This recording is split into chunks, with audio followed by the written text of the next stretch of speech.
You are listening to Fervent Word, an online Bible study ministry with teachings and tools to help you grow deeper in your relationship with God. The following message was taught by B Simmons in 2022. Well, the book Song of Solomon. Kind of a crazy book, one that is hotly debated by many, and it is sometimes a very controversial book. And in fact, John Corson describes it as the most beautiful, but the most controversial book in the entire Bible. And that's because of its content. It is a group of poems that are really centered around the subject of love, romance, and a man and a woman. And so lots of interesting things for us to work our way through here in the book Song of Solomon.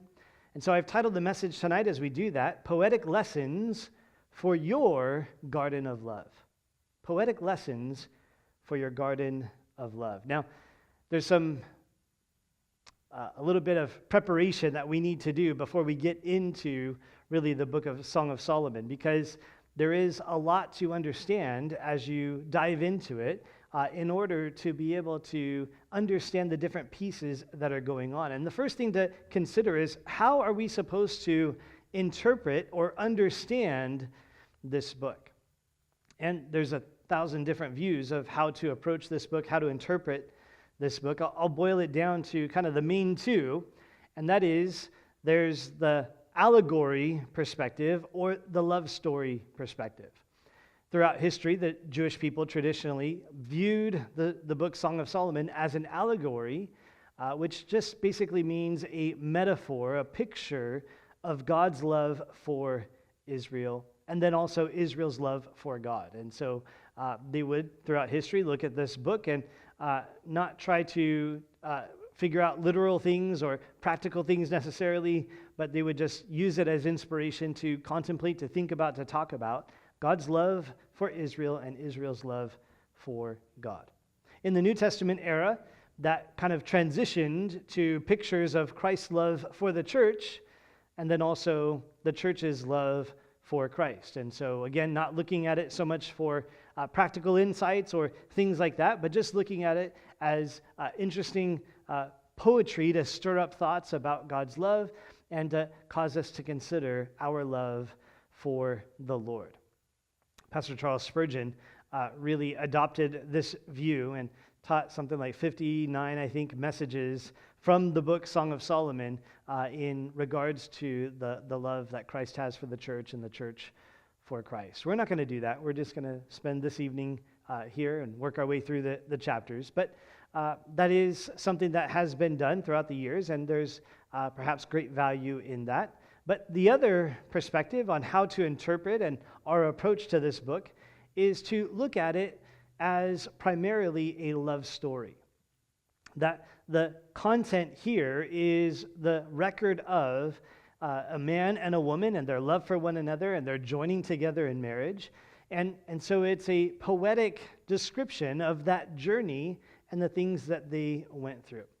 And so personally, that's the way that I lean in looking at and interpreting this book. I look at this as a love story, and the poetry aspect of it really provides great color and depth and insights into what that story is about, and we can learn some lessons from that as well. And so this is what we'll be talking about. I like the love story approach. I think that makes a lot of sense as you look at it. Trying to piece apart the allegory can be quite a challenge, and there's lots of opportunity to dig into that if you would like to explore that perspective. You know, nobody can really be dogmatic about the one right approach to the book. Every view has its strengths and weaknesses, and so it's one of those things as believers that we can evaluate and consider and come to our own conclusions about. But as the one that the Lord has up here to share it, I'll be sharing from that love story perspective. The allegory side of it, the pictures that are painted there in marriage between the man and the wife and how that represents God and his people, there's definitely a lot of value to that, and there are other passages that refer to that and allude to that picture. But the way that I see it is that, pictures break down, metaphors break down, and they're not meant to be exhausted to every detail.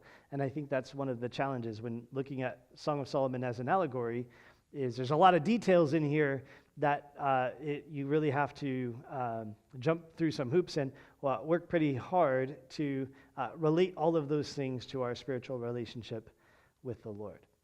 But there's a lot of controversy about it, a lot of discussion, a lot of debate about it, and many people, like the book of Ecclesiastes, even wonder, why is this book in the Bible? Why is this included at all? Whether it's a love story or an allegory, it's so poetic and so, perhaps diluted, you might think, that why is it even in the Bible? On Sunday, as we went through Ecclesiastes, I described it as the jaded, cynical ramblings of a depressed old man.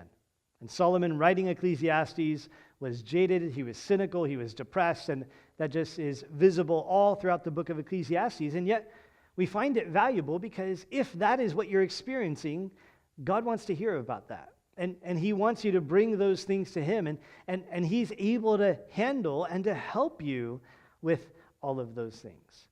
Well, if Ecclesiastes is the jaded, cynical ramblings of a depressed old man, Song of Solomon is the romantic, poetic writings of a passionate young man. Ecclesiastes is at the end of Solomon's life. Song of Solomon is early in his life, and he is filled with passion for this woman, and he is expressing great romantic thoughts and behavior through these poetic writings. We in our society are bombarded by the world's perspective of love, of sexual relationships, and of all things morality, really. And everywhere we go, everywhere we look, every channel we turn on the TV, and every radio station we listen to, or podcast that we listen to, there is this onslaught of information and pressure to adopt the world's perspective on these things. And so I find it valuable to have the book Song of Solomon in the Scriptures, to give us some reminders, some anchors to be able to hold fast to some of the things that God has said and has demonstrated. And so included in here is a good example of love and of sexual relationship and courtship between a man and a woman, and how that unfolds and how that takes place. God is not opposed at all to romantic relationships. He's not opposed at all to sexual relationships. He is the founder, the creator of these things. He's the one who gave us this capacity and even calls us to engage in these things. And so this book provides some great reminders of those truths and can help us really reset the boundaries in our minds and in our hearts, and reset the standards that are really tremendously perverted and ignored by the world around us. Now, as you work your way through this book, there can be a lot of details that we're not going to get into today. I'm not going to get into the graphic detail and try to work in through every illustration, every metaphor, every poetic picture that he is painting. There is some really kind of spicy content, you might say, in this book.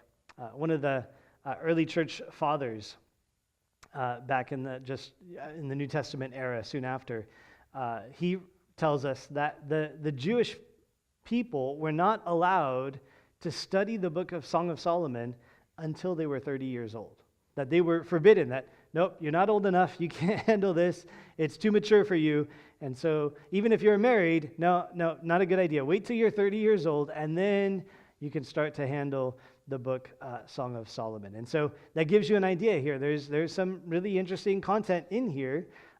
It's shielded and kind of rated G by the metaphors that are used, but if you begin to peel back on the imagery and the pictures, you begin to understand a little bit more clearly about this love relationship and even the physical relationship between this man and this woman in this love story. Listen, if you believe and follow the world's version of love, it will hurt you. It will destroy you, and it will bring great pain to your life.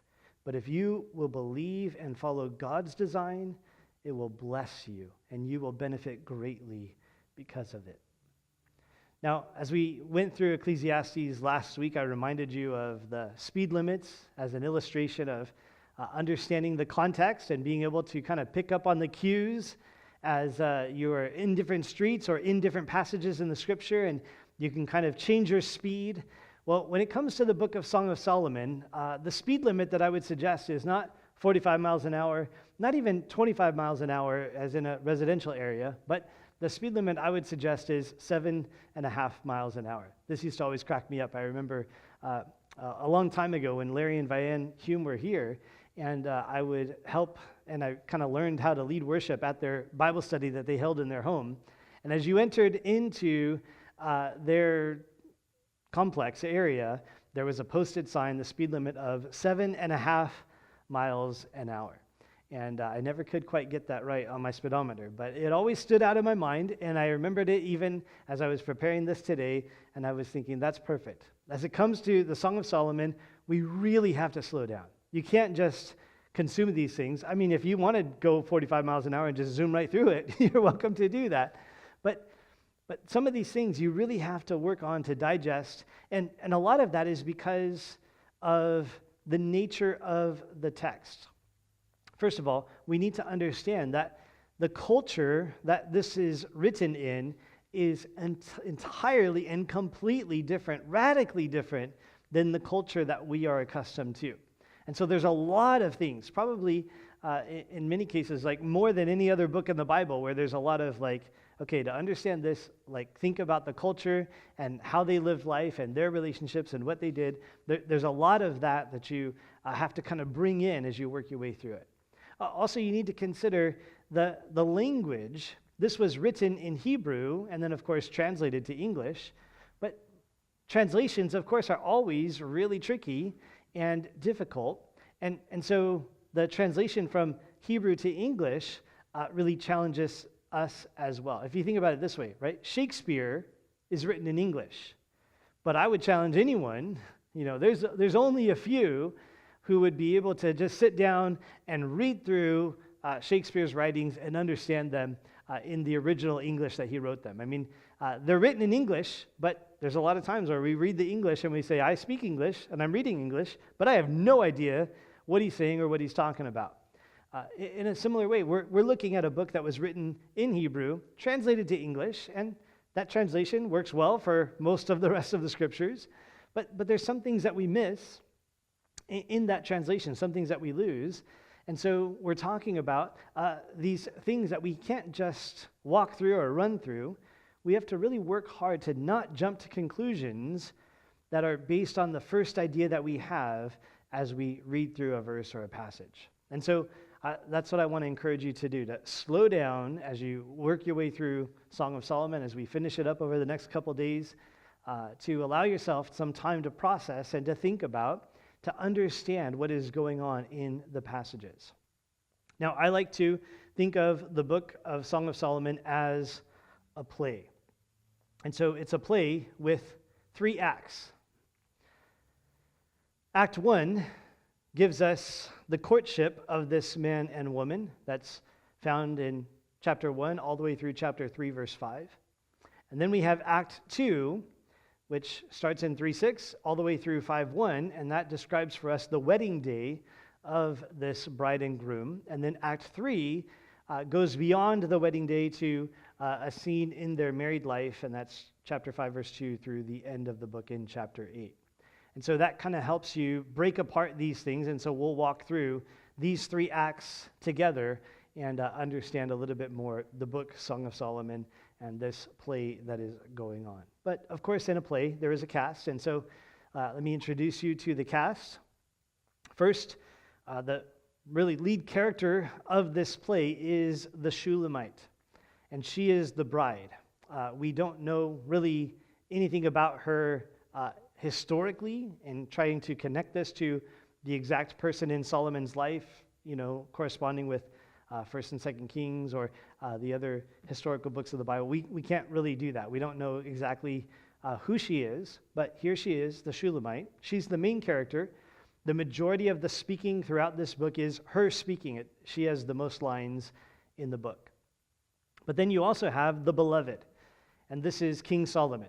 And he is king at this time, so it's at that point in his life, but seems to be early in his reign.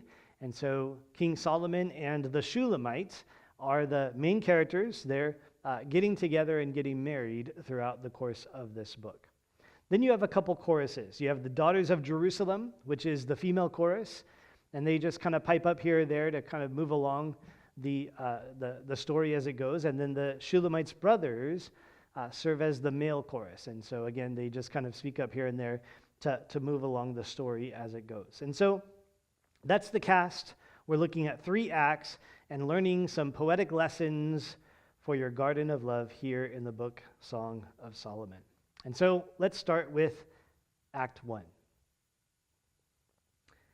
Act 1, keep your garden closed before marriage. Here's the lesson that we learn from Act 1, the moral of the story: keep your garden closed before marriage. And so I'm just kind of picking up the poetry that Solomon's using and incorporating that as we work our way through. Here in this portion, we see love, we see romance, we see a longing for each other, but the couple is not yet involved physically, sexually with each other in this courtship period.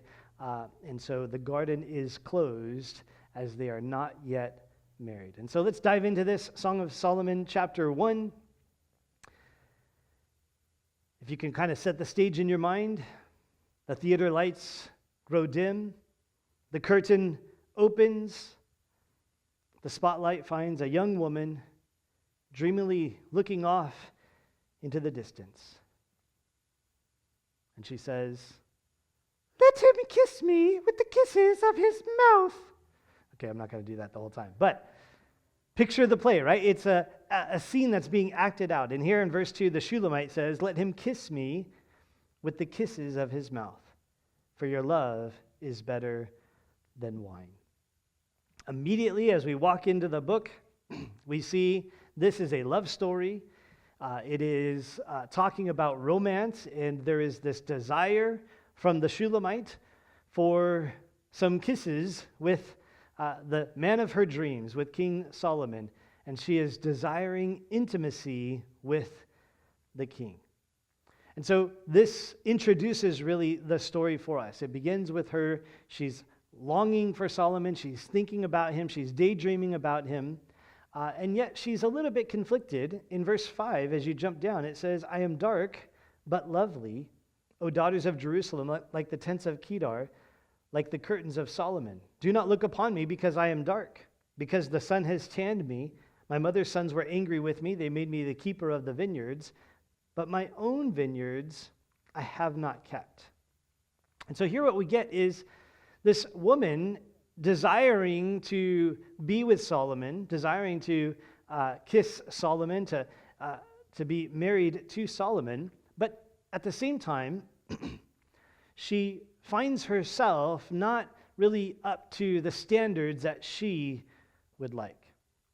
She describes herself as being dark. Now, this is one of those cultural differences that we can factor in and consider. We have a preference many times in our society of the darker, and so we go get tans and we go to tanning salons, and there's an effort to accomplish that darkness.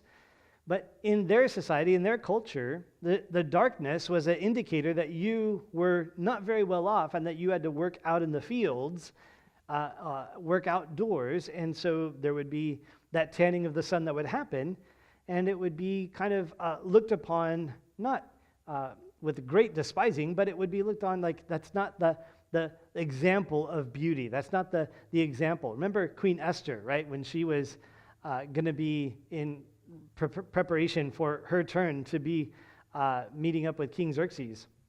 And there was the months and months and months of beauty treatments, right? And all of that. There was all of that work and preparation that went. And what she is expressing here, the Shulamite, is like, I don't get to do that. My vineyard I haven't kept. I haven't done those 6 months of beauty treatments.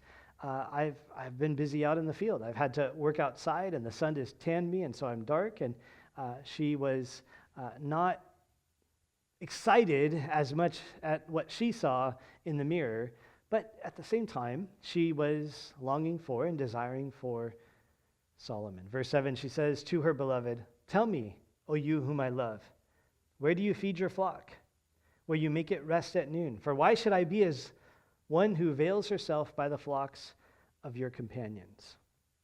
Here she's asking for time with Solomon. She's expressing her desire to be close to him. "Solomon, where do you hang out with your flocks?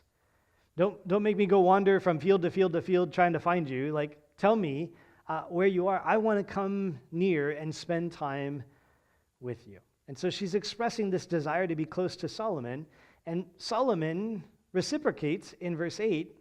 He says, "If you do not know, O fairest among women, follow in the footsteps of the flock and feed your little goats beside the shepherd's tents." Now, this doesn't sound like directions, right? Okay, well, go down the I-5, make a left. That's not the intention here. The idea is she's saying, "Hey, where do you feed your flocks?" And he says, "Oh, come on, I will show you." The idea here is that he is inviting her. She's expressing her desire to be close to him, and he's inviting her to act on that desire and helping her to meet up with him and spend time with him. And so we see these two attracted to one another. In verse 15 and 16, they exchange pleasantries in that way. In verse 15, he says, "Behold, you are fair, my love. Behold, you are fair. You have dove's eyes." And so he begins to describe her a little bit and talk about how excellent she is. The word fair doesn't mean like you're so-so, you're kind of okay. It means you are incredibly beautiful. You are excellent. You're above, and beyond the norm. And then in verse 16, she replies, "Behold, you are handsome, my beloved. Yes, pleasant. Also, our bed is green." And so she responds, "You're handsome." And so he says, "You're pretty." And she says, "You're handsome." And so they are attracted to one another. Again, there is this desire, there is this attraction between them, and it's the very beginning stages of their relationship. Now you can run into trouble at the end of verse 16 when she says, "Also our bed is green." And again, this is one of the things where sometimes the translation from Hebrew to English doesn't always capture the things that we need to capture, and the culture is a little bit different. The bed is not the bedroom bed. The bed is actually referring to the dining room. Because in the dining room, they would have a different setup. They wouldn't have the kind of upright chairs that we have around a table. They would have a reclining couch around the table, and that's where you would lounge around a banqueting table. And so there would be, the banquets, and there would be the tables, and there would be these couches against the table, and this is what's the word here that's used translated bed. There's a different word for bed, translated bed later on, and we'll see that. But here we're not talking about the bedroom. We're not talking about sex before marriage. We're talking about the dining room. We're talking about going out to eat, spending some time, breaking bread together, getting to know one another, and the idea of it being green is it's not yet developed. And so there is this new, fresh relationship that's developing over meals as they join together for banquets and for feasts and celebrate, and they're getting to know one another along the way.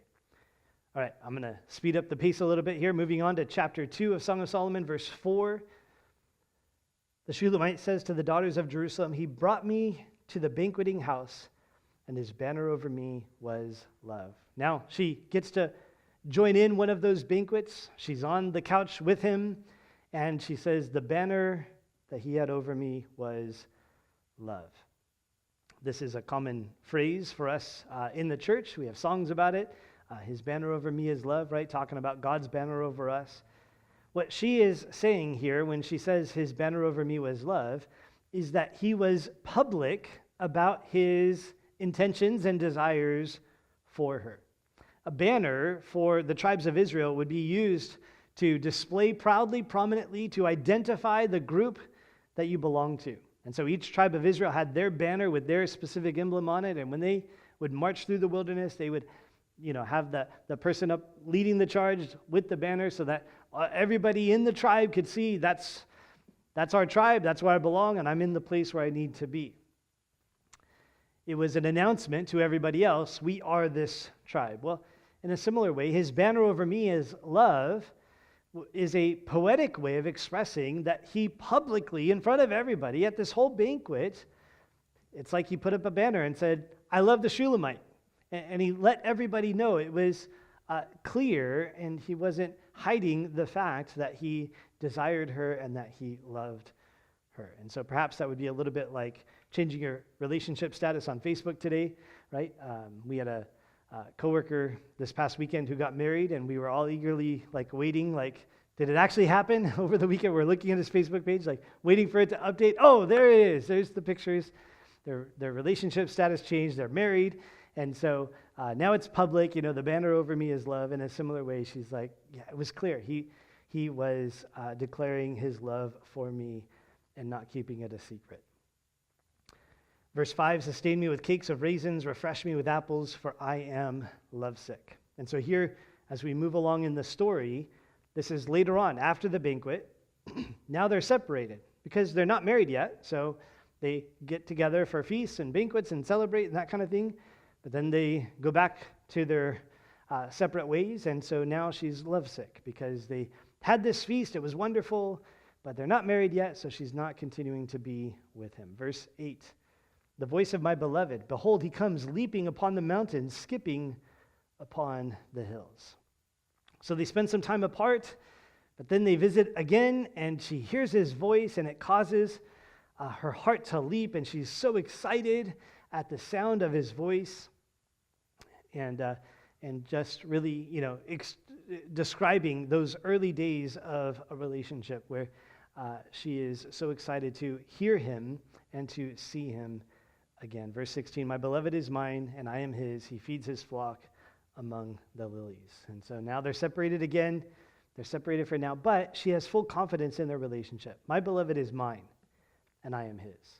And so it's moved beyond, there's a general attraction. It's moved beyond, we just like it when we get to see each other at banquets. Now he's mine, I'm his. Now we're committed to one another. We're really committed to get together, to be married. And so when the time is right, we will be together. Now, obviously, I'm skipping a bunch of verses, and there's a lot of things that you can work in through these things on your own, but just kind of telling the story of this play as it progresses. Well, chapter 3 moves us into the next part and the final part of this scene, Act 1 of the play. Song of Solomon, chapter 3, verse 1. By night on my bed, I sought the one I love. I sought him, but did not find him. And so here, in the first part of chapter 3, we have what seems to be a dream that the Shulamite has. And so it's really describing this situation. In her dream, she is searching for him. She's searching for him until she finally finds him. And when she finds him, in verse 4, she brings him to bed. And so it describes for us the desires that she is having towards him. But again, it's a dream that is going on, it seems. And so it's not, again, sex before marriage. Marriage is going to happen in the next act. But it is an expression of those desires to be with him physically, to be with him sexually. And so, again, this sets the stage for us, helps us to understand the importance of the boundaries that God sets. And so, again, the lesson of Act 1 is keep your garden closed before marriage. Here in this new relationship, we have a man and a woman who are attracted to each other, who love to be around each other. They have those desires, those physical desires for one another, but they're not acting out on those. They're not engaging in those desires before marriage. Although they're felt, although there is the longing, although there is the desire, this is all part of God's design. Those desires, those longings, and the beginning stages of a relationship, they're all part of the way that God has created us. They're expressions of the capacity that God has given to us to love others and to unite with them in a relationship. But we need to understand that God's design has boundaries and limitations. And so just to say it plainly, God's design is that every sexual experience would only happen within the bonds of marriage. God's design, his plans, the boundaries that he would set is there is no sexual experience that you can have outside of marriage that is right and appropriate and proper and not harmful to you. And it's important to remember that. God sets these boundaries because he knows what hurts us and what is destructive to us. And so what God says is sexual experiences outside of marriage, don't matter, how you want to classify which one is a sexual experience and which one isn't. There's those wrestlings that you might have, but everything that involves that type of experience outside of marriage, God says that's harmful to you. That will hurt you. Stay away from that. And so you are to keep your garden closed and to not engage in sexual relationships of any kind before you are married to that person. And so that is an important part of what God has established. Pastor Thomas Constable puts it this way: perhaps the outstanding characteristic of this first major section of the book is the sexual restraint that is evident during the courtship. This restraint contrasts with the sexual intimacy that characterizes the lovers after their wedding. And so that's the next acts, and we'll get to that. But there's this contrast here in this first part. They're not engaging in sexual behavior in that way before the wedding. And that is the way that God has designed it. Now, there's a big contrast between this part and then the next chapters, but you can also see there's a big contrast between what is recorded here and then the world around us. And the world around us has a completely different take on sex outside of marriage than God does. And it's the norm, it's to be expected. In fact, it should be practiced and encouraged many times by the world around us. And so there's a completely different take, and we need to adopt God's perspective. And the last song that we did tonight in worship was, I will delight in the law of the Lord, because blessed is the one who follows the way of the Lord. Blessed is the one who takes what God says and put it into practice. And let me remind you that in order to experience God's blessings, you need to take seriously the boundaries that he has set in regards to love and romance and sex, and allow God to be the one who sets the parameters. And yes, the longings, the desires, and all of those things are part of God's design in creating us. They're important parts of the relationship, but we need to show restraint, as Thomas Constable put it, and not go beyond the boundaries that God has set. And so keep your garden closed before marriage. Well, that ends Act 1 and brings us to Act 2. Act 2 is now the wedding day. And so the lesson we learn is to open your garden to your spouse. At first, keep your garden closed. Then you get married, and now open the garden doors, open the gates, and your spouse is welcomed into your garden. God's design is that in marriage, the limitations, the boundaries that we were just talking about, those are removed. And so now there is God's blessing upon the sexual relationship between a husband and a wife. And so the boundaries are removed. And don't take that so far as to say that there's nothing sinful or nothing that you can do, could be sinful. There's still ways to be perverted in marriage as well as outside of marriage, right? But the point is that inside the marriage relationship, there is a great blessing that God has given upon that relationship, and that's demonstrated here as we work our way through the next couple chapters of Song of Solomon. And so for God's design, marriage includes love, it includes romance, it includes that physical relationship.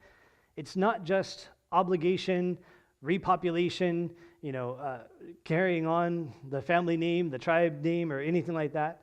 It is also including enjoyment, pleasure, and joy for both the man and the woman. And so we're continuing on in Song of Solomon chapter 3, jumping into verse 6. The Shulamite says, "Who is this coming out of the wilderness, like pillars of smoke, perfumed with myrrh and frankincense, with all the merchants' fragrant powders?"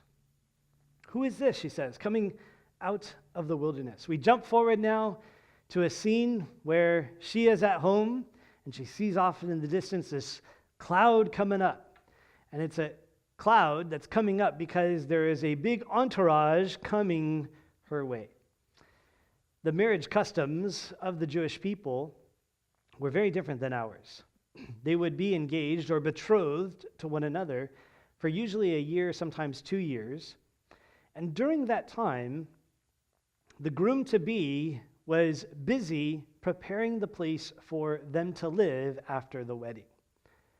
And then once the place was prepared, then the groom would gather together the groomsmen and go to his wife's location, pick her up, and bring her back for the wedding ceremony. We have the bridal procession, right? She walks down, like that's the big event.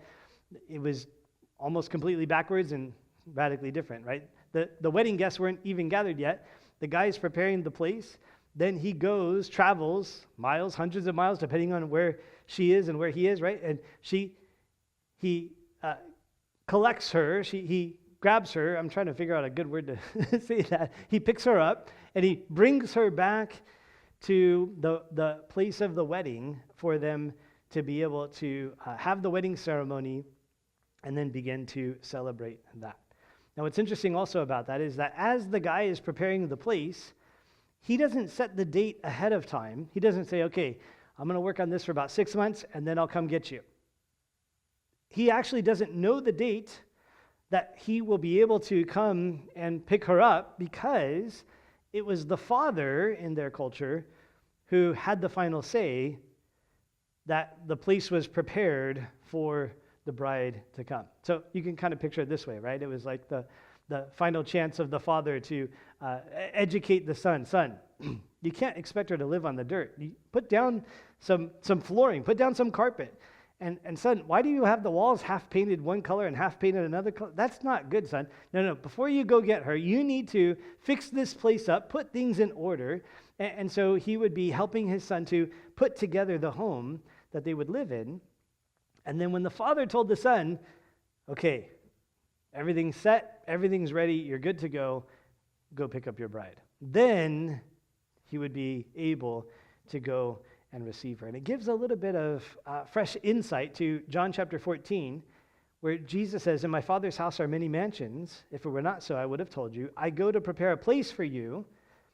And if I go to prepare a place for you, I will come again, that I will receive you to myself, that where I am, you may be also. That picture of Jesus and the church as his bride, he is away preparing the place.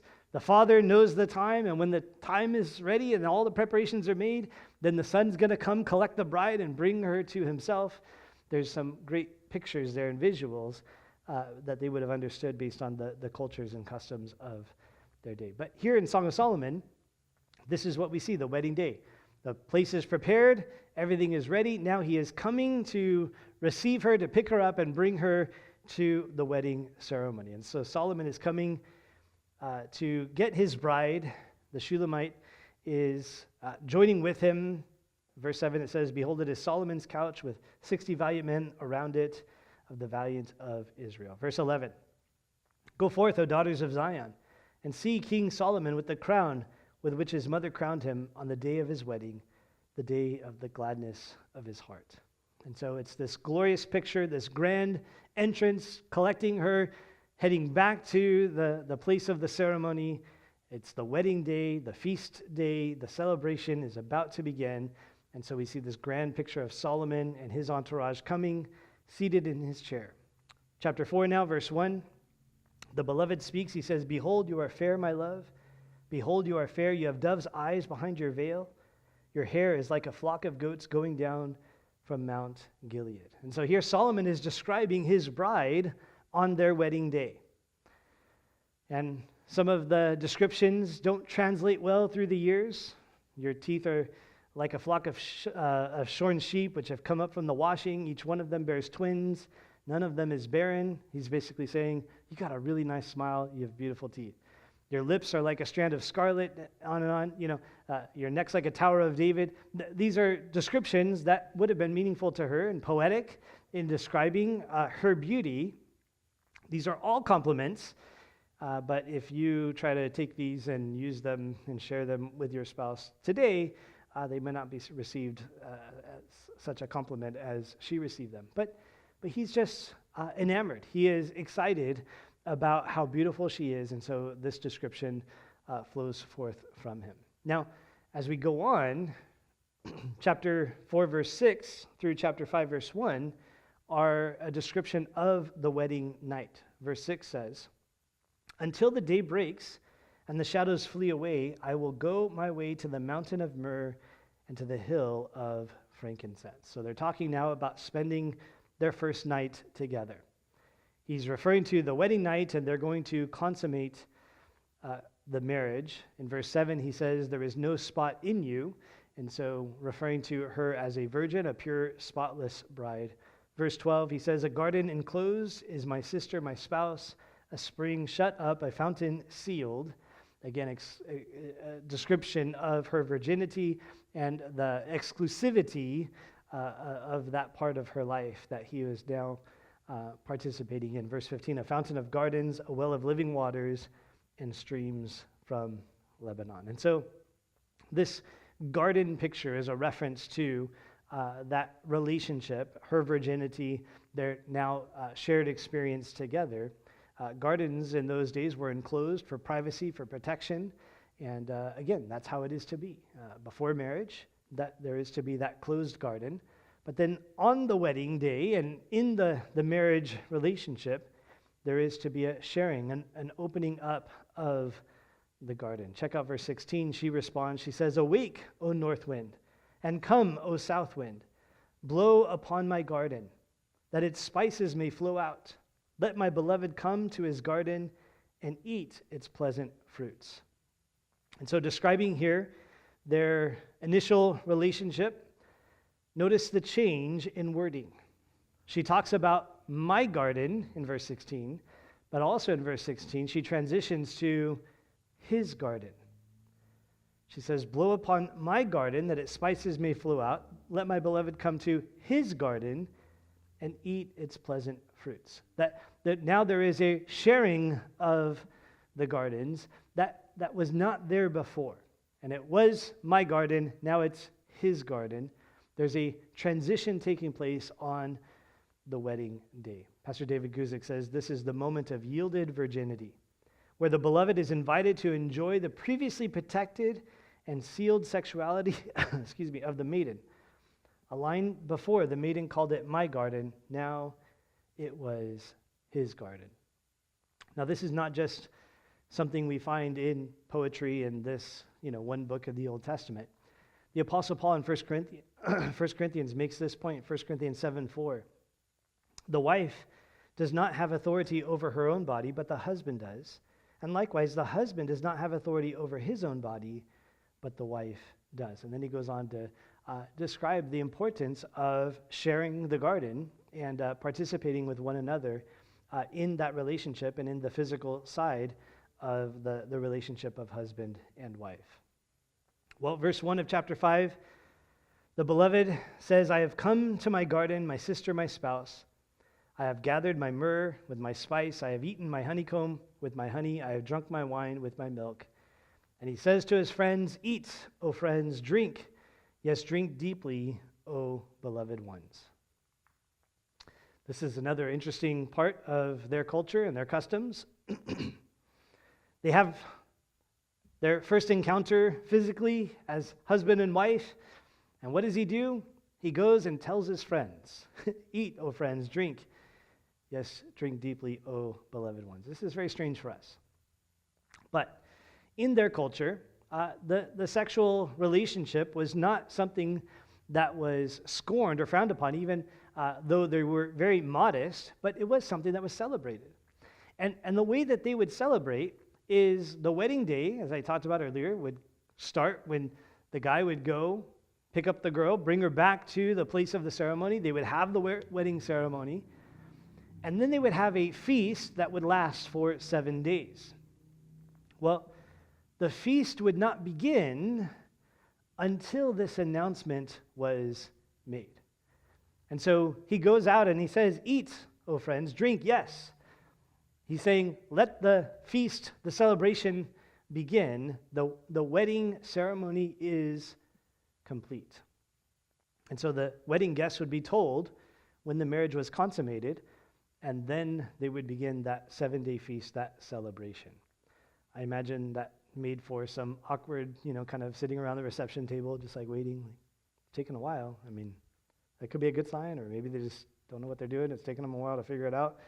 We don't know. But the idea, though, was that they would celebrate the completion of that union and the opening of the garden between them. And so this was the proper and right way. This is the way that God has designed and prescribed it. Pastor Thomas Constable says, though she had kept her most intimate parts from others in the past, they were now open to Solomon, and he experienced full satisfaction with her love.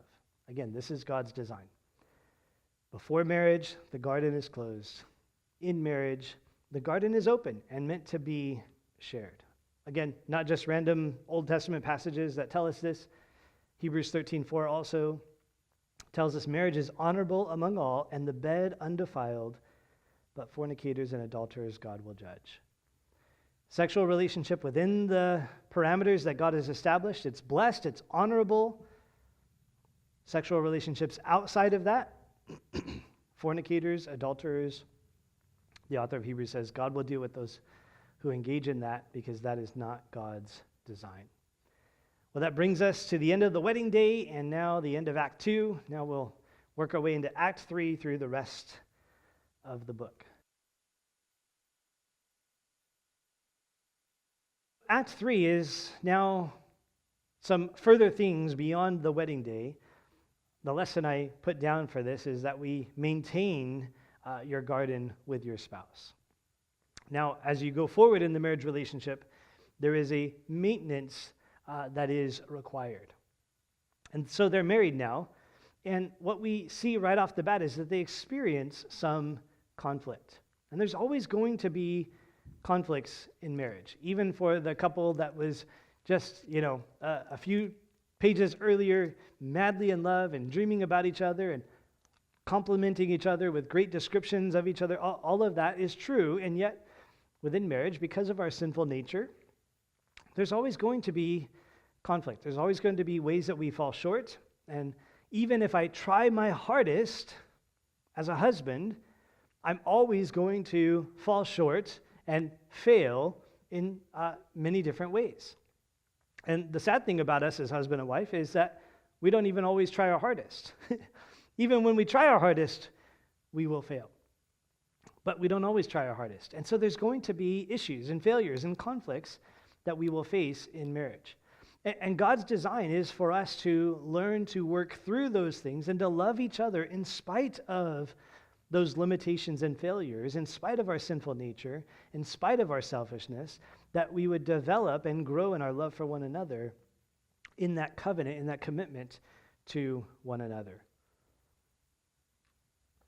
So chapter 5, verse 2, the Shulamite says, I sleep, but my heart is awake. It is the voice of my beloved. He knocks, saying, open for me, my sister, my love, my dove, my perfect one, for my head is covered with dew, my locks with the drops of the night. So again, we see the Shulamite having a dream. It seems to be one of the techniques that Solomon was using in this play to kind of set the stage and tell the story of what was going on. Maybe the harpist would play, and so they all knew it was a dream. And there she is dreaming, and she hears Solomon call out for her at the door, and she decides not to open. So describing here this kind of conflict, the aftermath of a conflict really, where he's coming to try to make amends and reconcile with her. He's saying, I love you, I'm uncomfortable in this position, this situation. But she's not quite ready to receive that reconciliation until a few verses later, verse 6.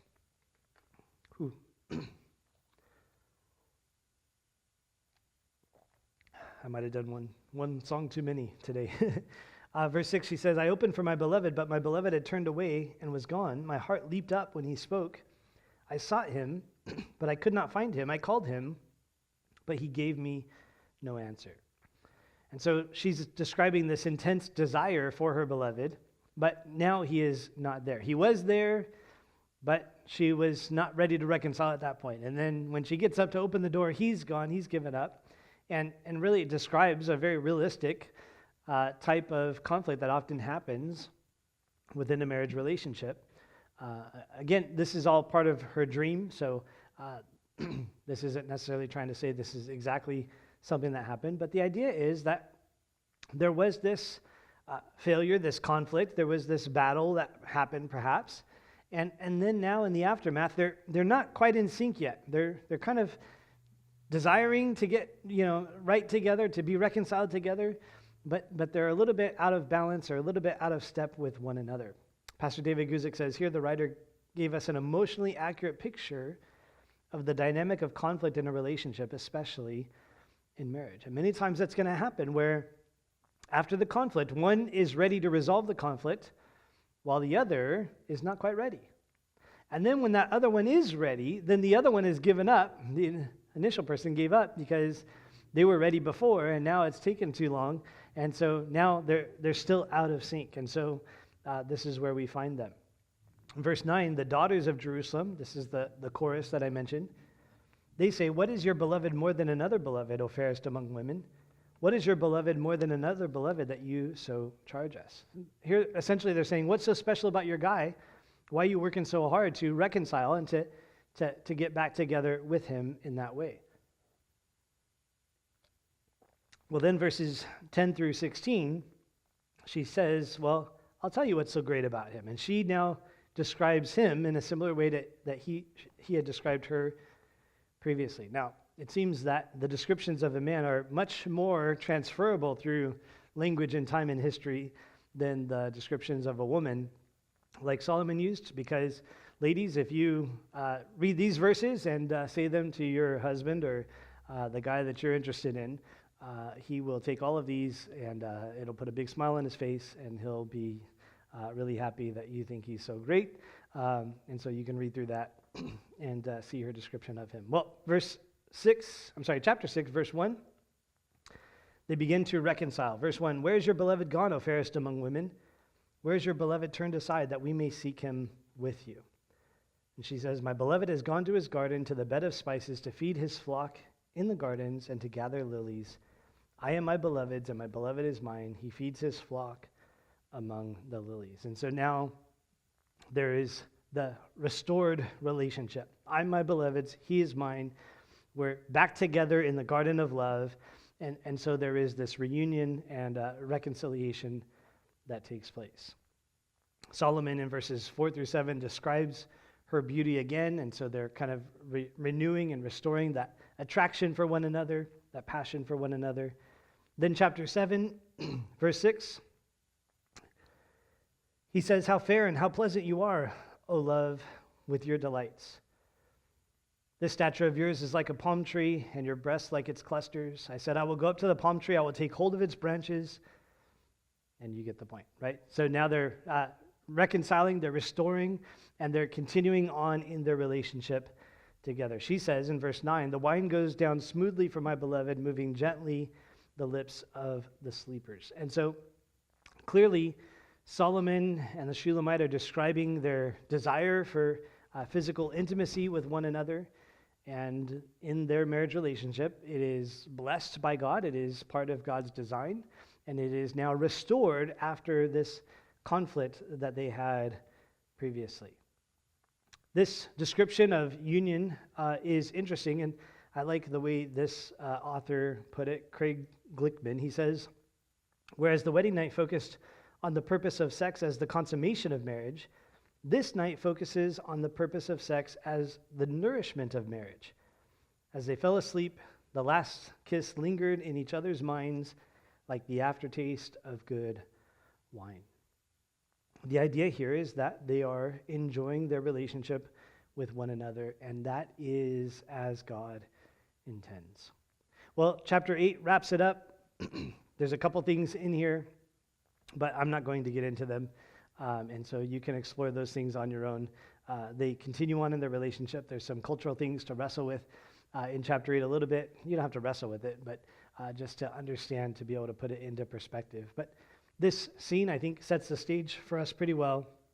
We understand the need to maintain your garden with your spouse, that there is going to be issues and conflicts and difficulties in marriage, but that there is the need for us to learn how to work through them, to overcome them, and to be reunited together as husband and wife. So, poetic lessons for your garden of love. Keep your garden closed before marriage. Open your garden to your spouse once you are married, and then maintain your garden with your spouse as you develop your relationship for one another. Again, if you believe and follow the world's view and version of love, it will hurt you, it will bring great destruction to your life. But if you will believe and follow God's design, it will bless you and you will benefit greatly. He knows what is best, and that's why he set the boundaries and perimeters that he set. And so learn these lessons. They're poetic. There's a lot there that you can meditate on and consider, and perhaps benefit your relationship with your spouse or your future spouse, and allow the Lord to lead you in those things. But keep your garden closed if you're not married. Open up the garden if you are married, and learn to maintain and develop and grow beyond those conflicts and failures with your spouse. Let's pray. Lord, we thank you for your word, and Lord, that you are interested in every aspect of our life. Lord, you're interested in those passionate moments. You're interested in those bitter, cynical moments. And Lord, you're able to handle all of them. And so we can come to you in all of those things and seek you for guidance and seek you for direction, seek you for your will and your way in each aspect of our life. And so I pray that you would help us to do that, to draw near to you, to hear from you and receive from you. Lord, that we might enjoy this life to the fullest. Lord, you said that you came that we might have life and life more abundantly. And so, Lord, may we come to you to receive that life, to receive the direction that we need. I pray, Lord, that you would bless all of the marriages of those who are here in the church, in this body, and those who are listening or watching this later on. Lord, bless their marriage and help them, Lord, to seek you and put you first, Lord, and really learn how to experience what you designed for them in their marriage relationship. And God, for all those who are unmarried, single, widowed, I pray, God, that you would lead them and guide them in the path that you have for them. And Lord, you have just as much to say and just as much to do and just as much joy and blessings to pour out upon them. And so, God, I pray that you would help them to seek you for that. Lord, that they would take your word seriously and abide by it. Lord, that they might experience that blessing and the goodness that you have in store for them. I pray this in Jesus' name. Amen. We pray you have been blessed by this Bible teaching. The power of God to change a life is found in the daily reading of his word. Visit ferventword.com to find more teachings and Bible study resources.